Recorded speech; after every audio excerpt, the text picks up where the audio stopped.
멈칫했고 중국이 숨을 골랐으며 일본은 계산을 다시 펼쳤다. 레마는 말을 삼켰다. 이유는 하나. 삼성이 빌리는 걸 끝냈기 때문이다. 밤 11시 아무도 보지 않는 공장. 우리는 직접 만들 때까지 집에 가지 않는다. 선택이 옳은지는 아직 모른다. 하지만 이 선택 하나로 세계는 동시에 긴장했다. 내 이름은 존 레이필드다. 미국에서 AMD 핵심 설계 부서에서 GPU를 설계해온 엔지니어로 이 업계에서 거의 평생을 보냈다. 기술이 어디서 시작되는지, 그리고 누가 중심에 서는지를 숫자보다 구조로 판단해온 사람이다. 그래서 이 이야기, 삼성을 홍보하기 위한 말이 아니다. 한 미국 엔지니어가 왜 가장 안전한 길을 버렸는지, 그리고 왜 삼성을 선택했는지 그 과정을 기록한 이야기다. 오랫동안 삼성을 중요하게 보지 않았다. 미국에서 일하며 수많은 기업을 만났고 삼성은 그중 하나였다. 기술을 라이선스로 받아 제품을 만드는 회사. 계산의 중심에 서기보다는 이미 정해진 중심을 따라 움직이는 쪽에 더 가까워 보였다. 솔직히 말하면 존중의 대상은 아니었다.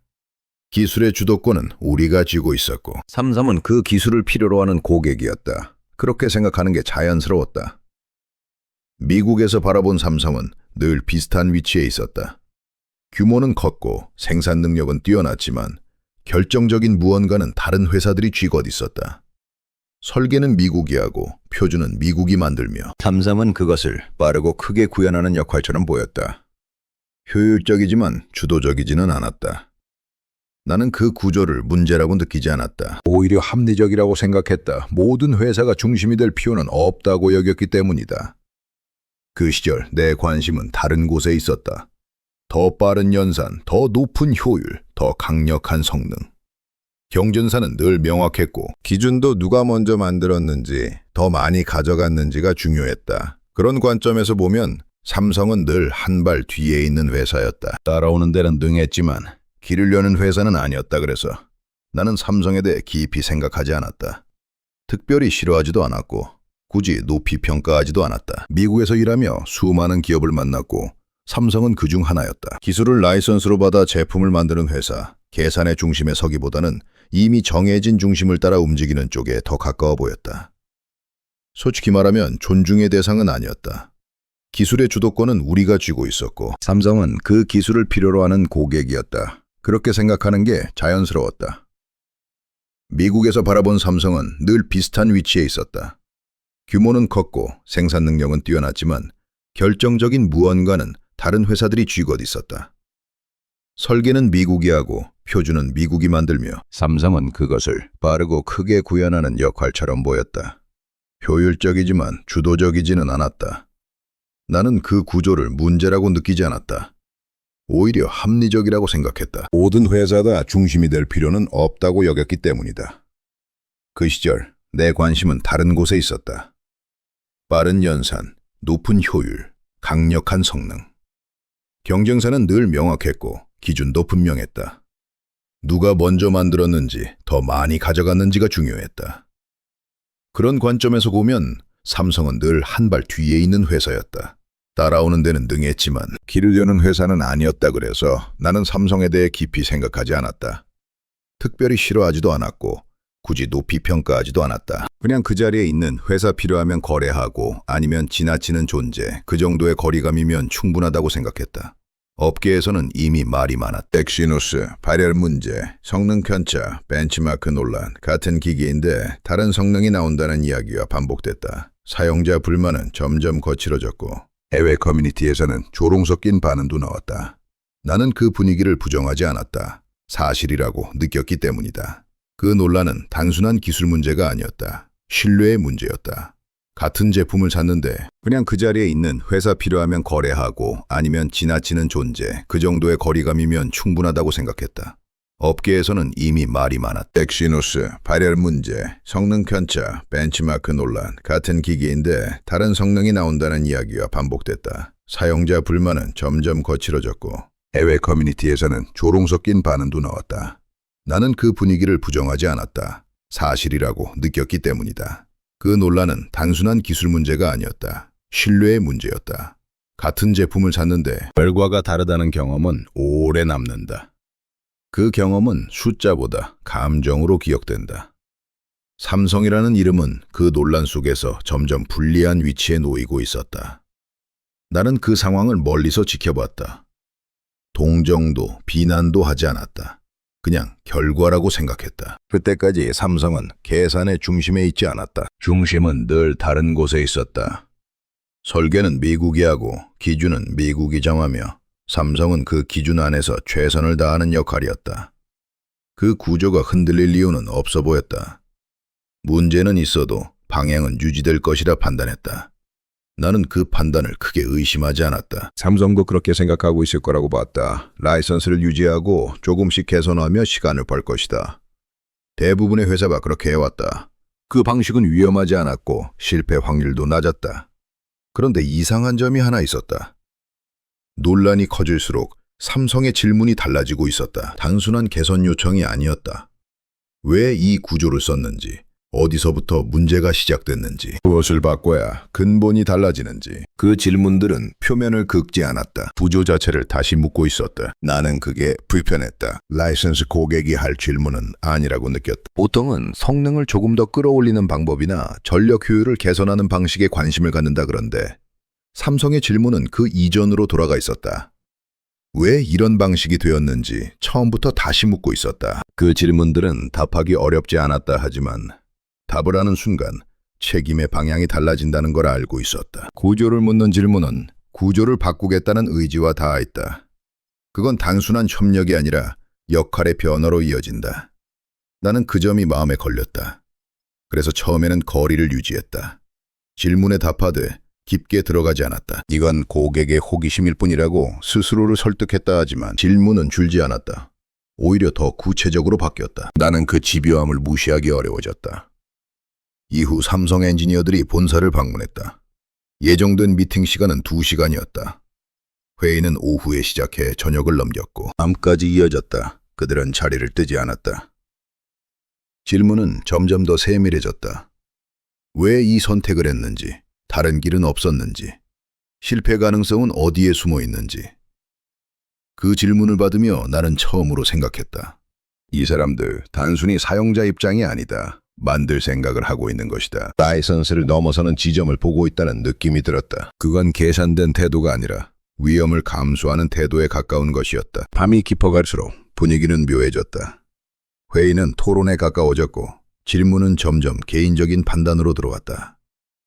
왜라면 당신은 어떤 선택을 했겠는가?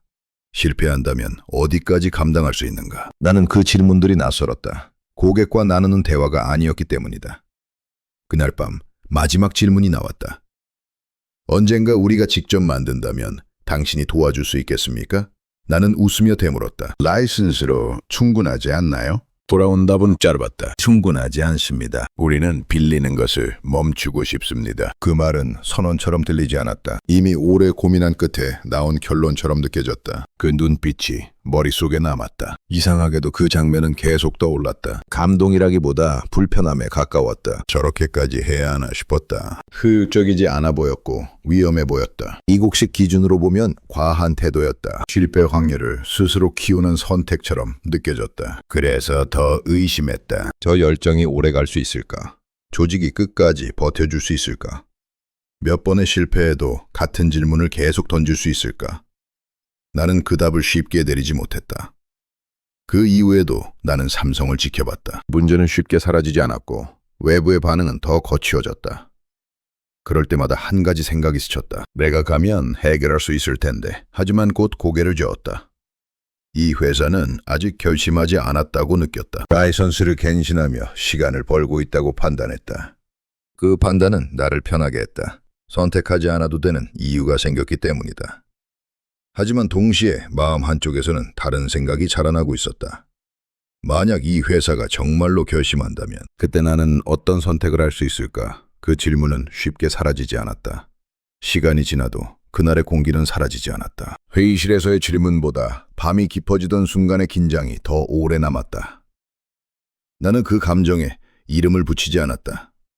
이름을 붙이는 순간 판단이 앞서버릴 것 같았기 때문이다. 나는 여전히 미국에서의 일을 이어가고 있었다. 겉으로 보기엔 내 삶에는 변화가 없었다. 하지만 마음속에서는 균열이 커지고 있었다. 문제를 보는 방식이 달라졌기 때문이다. 삼성의 문제는 여전히 해결되지 않았지만 질문은 더 깊어지고 있었다. 그 질문들은 외부를 향한 것이 아니었다. 내부를 향해 있었다. 왜 우리는 이 선택을 했는지, 왜 이 구조에 머물러 있는지, 무엇을 포기하면 무엇을 얻을 수 있는지. 그 차이는 나를 불편하게 만들었다. 편안한 선택을 하고 있는 나 자신을 돌아보게 만들었기 때문이다. 지금의 안전이 과연 옳은 선택인지. 그 질문은 쉽게 잠들지 않았다. 그러던 중 라이선스 갱신이 멈췄다는 소식이 들렸다. 업계는 즉각 반응했다. 삼성이 포기했다는 말, 방향을 틀었다는 해석, 대부분은 그렇게 판단했다. 나는 그 반응을 보며 오히려 긴장했다. 그동안 봐온 흐름과 맞지 않았기 때문이다. 그 침묵은 회피가 아니라 준비처럼 느껴졌다. 그리고 전화가 왔다. 우리가 직접 만들려고 합니다. 당신이 필요합니다. 나는 웃었다. 드디어 결심했군요. 상대방은 놀랐고 나는 말했다. 이 전화가 올 줄 알고 있었습니다. 전화를 끊고 한동안 아무 말도 하지 않았다. 머릿속에는 계산이 아니라 장면들이 스쳐갔다. 지금의 자리, 사무실 창밖, 함께 일하던 사람들. 이 선택은 이직이 아니었다. 단절에 가까운 선택이었다. 실패하면 돌아올 길이 분명하지 않았다. 나는 스스로에게 물었다. 이 선택은 무엇을 얻기 위한 것인가? 더 큰 성과인가? 더 높은 자리인가? 아니었다. 나를 더 불안하게 만들 것이다. 하지만 나 자신에게 거짓말하지 않게 해줄 것이다. 결정은 확신에서 나온 것이 아니었다. 더 미룰 수 없다고 느꼈기 때문에 내려졌다. 완벽한 조건은 오지 않을 것이라는 사실을 받아들였다. 남은 것은 기준이었다. 이 선택이 나를 숨기게 하는가? 아니면 드러내는가? 나는 가장 안전한 선택을 하지 않기로 했다. 이 선택이 옳았는지는 아직 알 수 없다. 앞으로 몇 년은 더 지나야 결과가 드러날 것이다. 실패할 가능성도 여전히 존재한다. 하지만 분명한 건 있다. 나는 질문을 외면하지 않았고 위험을 알고도 방향을 정했다. 그래서 이 이야기는 성공담이 아니다. 결과를 약속하지 않는다. 다만 한 사람이 어떤 기준으로 선택을 내렸는지에 대한 기록이다. 그리고 그 기준은 어떤 결과가 나오든 쉽게 흔들리지 않을 것이다. 미국이 움직였고 중국이 긴장했다. 일본이 계산을 다시 했으며 대만은 말을 멈췄다. 이유는 하나다. 삼성에 빌리는 걸 멈췄기 때문이다. 이건 성공담이 아니며 광고도 아니다. 한 미국 엔지니어가 가장 안전한 길을 버린 이야기다. 그는 삼성을 중심이 아닌 회사라고 봤다. 그 판단이 바뀐 건 숫자도 계약도 약속도 아니었다. 밤 11시 아무도 보지 않는 공장. 그리고 한 문장. 우리는 직접 만들 때까지 집에 가지 않습니다. 지금까지 들은 건 이 선택의 결론일 뿐이다. 왜 그가 망설였는지, 미국을 떠났는지, 왜 세계의 긴장을 불러왔는지 그 과정과 내부 이야기는 아직 열리지 않았다. 그 이야기 2부에서 공개된다.